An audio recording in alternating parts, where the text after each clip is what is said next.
Hey guys, what's up? So coming at you here again today from Beijing, and today's topic is about the falling birth rates in China, why they might be falling, and some ideas from my side what the government might do to alleviate the situation.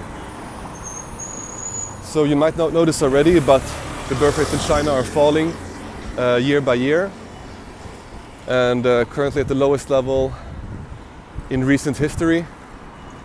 The birth rate right now in China is around 1.2 per woman, which is far below the needed replacement rate at 2.1. It's not as bad as South Korea, of course, which is around 0.7, but it's far below Western Europe, which is around 1.6 to 1.7. So this is a huge problem for China in many ways. The government is trying to fix it, but again, it's important to understand the reason why this is happening. So, as I see it, there are three main reasons why it's happening. Again, talking to friends, doing research, and just overall what's happening in society here. The number one reason is cost. So based on a recent study, 75% of women mention cost as the main reason why they won't have kids or have more kids. Raising a kid in China from 0 to 18 is roughly, the cost is roughly 6.7 times GDP per capita, which is roughly 3 times the cost of raising a kid in France or Australia, and roughly 2 times the cost of raising a kid in Germany. And the reason why it's so expensive in China mostly comes down to education. It's not necessarily public schools as such, like paying for tuition fee, because they tend to be free or very low because they're public. It's more about what happens after school when the kids are back home. It's very common for kids to go to private after-school companies where they hone in on their math skills or language skills or something like that. These private schools tend to be quite expensive. There has been a crackdown on the private schools with the double reduction policy that was implemented 2 years ago, one of Xi Jinping's signature policies, mostly aimed at dealing with this problem. So basically it became illegal for these schools to make a profit, so most of them closed down. But a lot of parents still find other ways with private tutors or overseas online classes or whatever. They simply cannot give up on this idea that their kids need to learn these skills as good and as early as possible to make it in the competition. So they still spend money. And what happened actually after all these private schools closed down, teaching useful topics. Instead, kids now go to schools learning, painting and dancing and theater and other things. So kids are still being kept very busy after class, in the weekends, and typically the parents are the ones who send the kids to these classes. Every day, Monday to Friday, also on the weekend. So parents are basically extremely busy, either sending the kids to private school or tutoring the kids by themselves. Both kids and parents are basically very busy all the time, and we're spending a lot of money. So that's one major problem. And this was also partly exacerbated by the one-child policy, because in the past Chinese families, they had a lot of kids, and when you had 5-6 kids you couldn't really spend that much time or money on a single kid. But when you had one single kid, that was all you had. The whole family's hope was placed on a single kid, and the bar was set for very high in terms of how much the parents would engage with that single kid.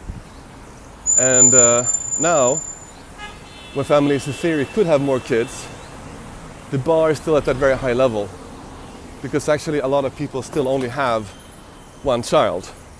And if you have 2 kids, you still want your kids to perform at a higher level. And the reason why this is so important for parents is because of the way the education system works. So kids enter university or high school or both through centralized tests. And to get a high score on these tests, you need to study very hard because they're all about memorization and repetition. So, and if you don't go to a good high school, you don't go to a good university, basically your life is over. You know, you will not get a good job, you will not find a good spouse, and it's a shame for the family in a way. So these things are not unique only for China. It's the same thing in most of East Asian culture. That, you know, the tiger mom stereotype. In East Asia, education is a very big deal. As opposed to like in the West. I mean, in the West, education is also important, but it's done in a different way. It's not so much about memorization or acing tests. It's more about being analytical, using creativity, teamwork, communication, and so on. When I was growing up in Sweden, I barely had any homework. My parents were not really involved at all in what I was doing after school. I was just playing with my friends and by myself. My parents didn't spend a lot of money on that. You know, maybe paying for some football class or some karate class or something like that, but that was pretty much it. I never took any like private tuition after school. And I didn't know anybody who did that either. It was just unheard of. But in China, that's the norm. So parents spend a lot of money and a lot of time on their kids' education. That's one reason why having one kid will keep you very busy. If you have two, it's nearly impossible for most parents. Sometimes I ask my colleagues who might have one kid already, who have stable jobs, stable family situations, if they want to have a second kid, and they just like laugh. It's like I'm telling them a joke. They go like, "A second kid? Are you crazy? Like, no, we could never afford that." The people I do know who have two kids are typically from quite wealthy, established families. Both people have very high income. Both of them are like local, meaning that they both have property on both sides of the family. And yeah, that's pretty much the only way to do it. The second reason, apart from cost, I would say, is the culture itself. It's very, very conservative. In some ways, even though China has moved on to a more modern view on marriage and having kids, it's still very conservative. So in the old days, basically families would arrange marriages between families. It was not up to the individual themselves to choose their future husband or wife. Then, together with urbanization, modernization in the 90s, that changed, and people were now allowed to find their own spouses. However, the view on marriage and having kids itself remained very conservative. It still kept this old world mentality about that. So having kids without marriage is still unacceptable in China, as well as in most of East Asia actually. The difference in China maybe is that it's still largely, it's not technically illegal to have kids without marriage, but if you have a kid without marriage in China, the mom will not have maternity insurance or the right to take maternity leave. She will be fired from her job. And on top of that, the kid will not have a hukou or a local citizenship, which means that the baby will not be allowed to go to a public kindergarten, public school, have access to public medical care, or even to get a passport. It will all be considered illegal. So technically the baby would be illegal, like an illegal alien in its own country. And of course, on top of that, the baby and the family would be socially ostracized. or especially the woman would be ostracized for having a baby without or outside of wedlock. So there's a lot of pressure for Chinese people to get married, because without marriage, having a kid is not even a question, basically. So you have a lot of women looking for Mr. Right. The problem is that to be qualified to be Mr. Right, the basic requirement is that you own an apartment. And given the enormous increase in Chinese real estate prices in the past 20, 30 years, that is basically nearly impossible unless you have had a long career and made a lot of money, or unless your family could help you to buy it. So for young men in a big city like Beijing or Shanghai, or even second-tier cities like Tianjin or Qingdao, you need to have a family that can help you to buy an apartment. Otherwise, you have to maybe like work for 15, 20 years to afford a down payment, which in a big city, like an apartment in a big city would cost maybe like anywhere between 500K US to $1 million. Down payment would be like 100K to 200K US. And even in a city like Beijing, the salary for an average worker would be something like 1,000 or 1,500 US per month. And on top of that, you will also have quite high costs of living in a big city. So to be qualified to get married in China as a man is very difficult. And it also means that as a woman, as a single young woman, it's very hard to find a qualified guy. So because of these conservative values about marriage and finding a qualified partner, which also comes down to money in a way, you have less and less marriages. And as a result, you also have less and less children. So that's the second one. The third one, I would say, is meeting venues. So back in the old days, families would arrange everything in terms of finding your suitable spouse. But today, because people are moving around a lot, people are leaving their hometowns, their home villages, going to different cities where they don't have those family connections anymore, families are no longer able to do that. So people are living on their own in a big city. They might have colleagues, they might have classmates, but that's not the same thing. And again, to find a qualified or eligible partner is difficult anyway, but without your family to help you, it becomes a lot more difficult. So typically speaking, the way we solve this in the West is by meeting strangers. So we meet strangers online. You know, these days in the West, the most common way to find a partner is like on a dating app, Tinder or Bumble. In China, you don't really have that. You have dating apps too, but most normal people don't use them because they're afraid that people there are like scam artists or liar, which is partly true. Another way to meet people in the West is by going to bars, clubs. In China, again, you don't really have that. There's a stereotype that only bad people, especially women, bad women, go to clubs.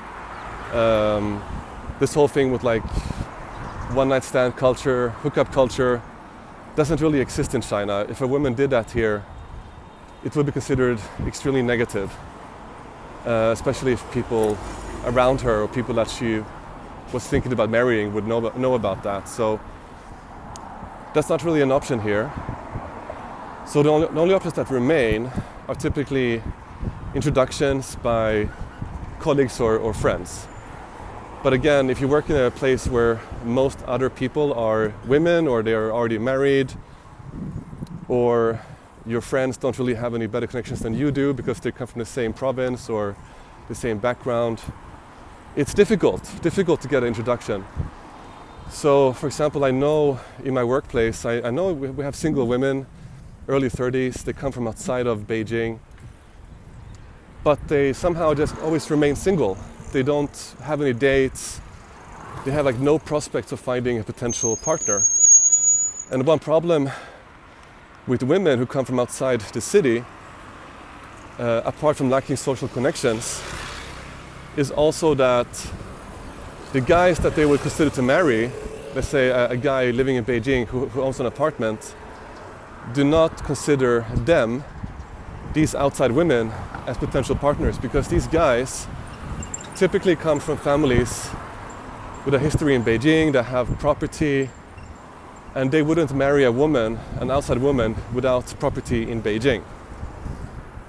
So these women are left in a limbo, also because they wouldn't consider to marry a guy from their hometown, because right now these women are in a big city, they make more money, and they wouldn't think about going back to marrying a guy maybe making half the salary that they make, even though that guy might have an apartment in their hometown. And the same thing for those guys coming to Beijing to work here from other cities. They might make more money here, but not enough to buy an apartment. And as such, they can't attract a woman locally in Beijing. And on top of that, they might not be able to go back either, because suddenly the women they found qualified in the hometown before are now married, have kids. They might be getting too old, and even though they make more money in Beijing, they also have much higher costs, so they might actually not be able to save more money here in the end. So there is no real meeting place or solution for all these single people from outside the big cities moving to the big cities. That's also a problem. And there's like no real flirtation in public spaces in China. If nobody will talk to anybody, any strangers, like in the subway or at the bus stop or in the cafeteria. People just they stick to themselves. There's also a problem maybe with East Asian cultures, that people they stay with their cliques, with their friends, their groups. They don't really mingle with outsiders. You always need that introduction or that excuse to meet somebody. And for a lot of people that just never happens, so they simply stay single and simply end up childless and on their own. So what's the solution to these difficult problems? And mind you, that's only a few of them. I think actually there are many more. For example, that people have to take care of their elderly, and there's no real public way to do that yet. So you have this pressure of taking care of both kids and the elderly. But anyway, that's a different discussion. But to solve these three other topics, it comes down to money in most of them. So I believe the solution would also be in money. I don't think the notion in China that a man has to own an apartment to get married will ever go away. This will always be there. So the way to solve that might be to make it easier and more affordable to own a home in the big cities for men or for families who want to have kids or who have kids. As an example, in China today the mortgage interest rate is around 4.5%. It's controlled by banks who are controlled by the government, who are owned by the government. So the government could easily use that tool to incentivize having more kids. For example, if you have a kid, maybe you pay 1% less on your interest rate for every kid. So if you have 3 kids, you only pay suddenly 1.5%. Or maybe you could extend the mortgage payment period from 30 years to 35 years. So you could add 5 years for every kid you have, which would make the installments lower. This could be one way about the financial part. I think the other one is about the culture itself and the way that they look at marriage. So right now in China, actually, in some provinces, like in Sichuan, which is a very big, important province in South China, they have legalized having kids outside of wedlock. Those kids, those mothers, have the same rights today as women who have kids within marriage. And it's also legal today to have IVF for single moms. So they're trying this out like an experiment. And they also have similar policies as well in Guangdong and also in Shanghai. And I think if this works out, they will probably extend that policy to other places also in China, which would be very good in a way. But I think it would only be a marginal support because the culture itself is still so against single moms or having kids outside of wedlock that the government would probably also have to try to use public media to kind of encourage people to do that, or make those family constellations less ostracized. And that will be difficult, and that will take a long time, because right now the attitudes towards that are still very negative. And the third one about meeting places, I think that's maybe the hardest one to change. Again, maybe the government has to support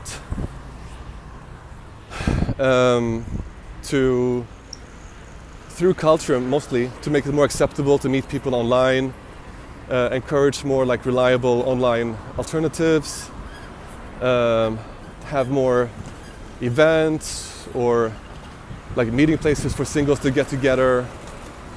Because if you only allow on personal introductions, especially family introductions, this situation will simply not improve. So yeah, it's a difficult problem. China is facing this together with many other countries around the world. But I believe that China is also in a strong position to fix it, because so much here is controlled by the government. I mean, the banking system, the media, everything. So China also has a real chance to actually do something about it, to really encourage people again to have kids and to get married. So anyway, those are my thoughts. If you have any comments or any ideas from your side, I would love to hear it. Okay, so I'm out for today. Take care and see you next time.